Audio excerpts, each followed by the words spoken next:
આજરોજ જિલ્લા પશ્ચિમ કચ્છ આમ આદમી પાર્ટીની ટીમ ભુજની એપીએમસીની મુલાકાતે ગયેલ, ત્યાં પૂરા ગુજરાતમાં થઈ રહેલ કડડા પ્રથાના વિરોધમાં તેમજ કચ્છમાં કયા પ્રકારનું ખેડૂતો સાથેની કામગીરી થઈ રહી છે તે જોવા અને તેમનો અભિપ્રાય લેવા માટે રૂબરૂ મુલાકાત લીધેલી હતી। એપીએમસી ભુજમાં વિવિધ ખેડૂતોને મળ્યા તેમજ તેમની સાથે થઈ રહેલા વ્યવહાર અંગે વિગતવાર માહિતી મેળવી હતી। આમ આદમી પાર્ટીના ડોક્ટર નેહલ વૈદ્ય પ્રભારી કચ્છ, ગોવિંદભાઈ મારવાડા ઉપપ્રમુખ પશ્ચિમ કચ્છ જિલ્લા, રાજીવ લુંચા પ્રવક્તા પશ્ચિમ કચ્છ જિલ્લા, પરીક્ષિત બીજલાણી સંગઠન મંત્રી પશ્ચિમ કચ્છ જિલ્લા, અબ્દુલગની સમા મહામંત્રી લઘુમતી સેલ કચ્છ જિલ્લા, હરિભાઈ આહિર પ્રમુખ શ્રી ભુજ તાલુકા, મોહમ્મદ ખલીફા મહામંત્રી ભુજ તાલુકા, અશરફ કુંભાર સંગઠન મંત્રી ભુજ શહેર હાજર રહ્યા હતા।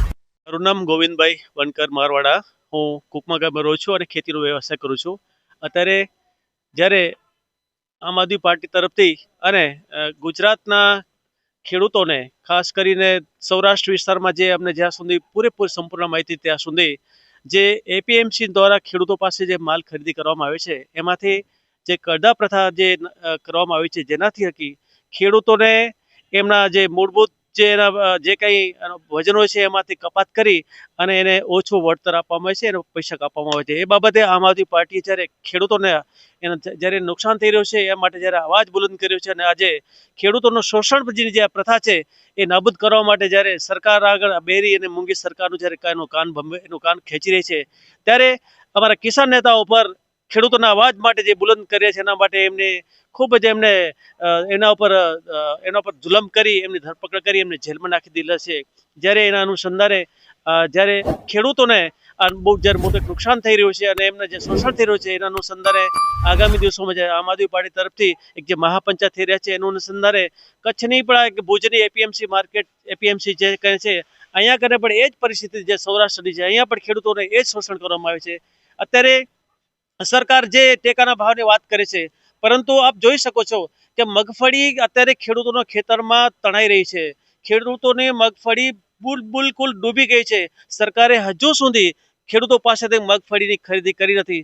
કોની રાહ જોવે છે કે હજી પણ બિલકુલ વરસાદમાં ખેડૂતો બરબાદ થઈ જાય અથવા તો ખેડૂતોને જે પ્રમાણે એપીએમસીએ જે સરકારે એક લિમિટ બાંધી છે કે તમારે 30 થી 40 મણ મગફળી ખરીદીશું તો શું ખેડૂત અગર એના ખેડૂતમાં 100 મણ મગફળી થાય છે તો એ બાકીની મગફળી ક્યાં વેચશે? અને અત્યારે જ્યારે માર્કેટમાં બાજુ મિલોમાં અડધા ભાગની ખેડૂત મગફળી જ્યારે પીળાવા આવી છે અને સરકારે જે ખરેખર ખેડૂતોને ઉલ્લુ બનાવી રહી છે અને ખેડૂતોને નામે રાજકારણ કરી રહી છે ત્યારે એને એપીએમસી એને સરકાર દ્વારા ખરીદી પણ શરૂ નથી કરી અને એ શરૂ ન કરવાનું કારણ શું છે કે માત્ર ખેડૂતોને ઉલ્લુ બનાવવાના છે। સરકાર ખેડૂતો માટે બિલકુલ એના તરફી નથી અને ખેડૂતોની બરબાદી તરફ કરી છે। રહી વાત અહીંયા એપીએમસીની તો અહીંયા કને ખેડૂતોને એપીએમસી માંથી જે એક શેષ પણ લેવામાં આવે છે કોઈ પણ અને જ્યારે એવું કરવામાં આવ્યું છે કે એપીએમસી 0.5% શેષ લે છે એ શેષ ખેડૂતો આપણે વેપારી પાસે લે છે પરંતુ વેપારીઓ ક્યાંય જતા નથી। અંતે આ વસ્તુ છે ને ખેડૂતોના માલ ઉપર જ વસ્તુ પડે છે અને અંતે 1% જે પણ દાખલા તરીકે મેં 1 લાખનો માલ વેચ્યો તો 500 રૂપિયા જે ખેડૂતો પાસેની અને જે એપીએમસીના જે વેપારી પાસે લે છે એ બધું રૂપિયા ત્યાં એપીએમસી લઈ જાય છે। એ શા માટે એ નાબૂદ થયું છે અને અત્યારે એ પૈસાથી જે એપીએમસી એના જે કર્મચારીઓ છે જે સરકારના જે અધિકારીઓ જે લીલા લહેર કર્યા છે હું તમને બતાવું અત્યારે એ બિલકુલ ગેટ પાસે 40 થી 50 લાખના ખર્ચે એક ગેસ્ટ હાઉસ અને એક કેન્ટીન બનાવવામાં આવી છે। 40-50 લાખનો ધુમાડો કર્યો છે એ કોના શા માટે? ખેડૂતોને શું ઉપયોગ થઈ છે? આ જે 500 રૂપિયા જે 0.5% જે શેષ લઈ ખેડૂતોના કલ્યાણ માટે કરવાનું છે।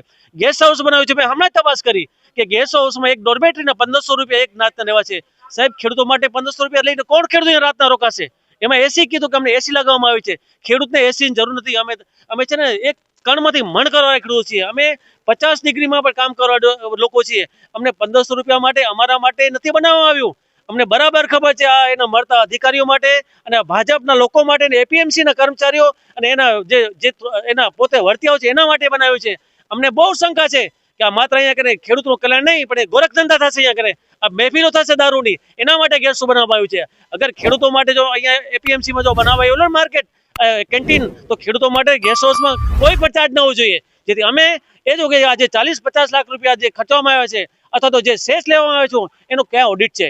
એ કોણ હિસાબ આપે છે? કેટલા રૂપિયા આવે છે? રોજને લાખો રૂપિયાની આવક જ્યારે પીએમ સેસ પેટે આવે છે ત્યારે 1 પણ રૂપિયા ખેડૂતો પાસે વપરાતો નથી. અમે સરકારને મૂંગીબેરી સરકારને વિનંતી કરી છે કે એનો પર તાત્કાલિક તપાસ કરવામાં આવે, એનો ઓડિટ કરવામાં આવે. લાખો કરોડ રૂપિયા ક્યાં જાય છે?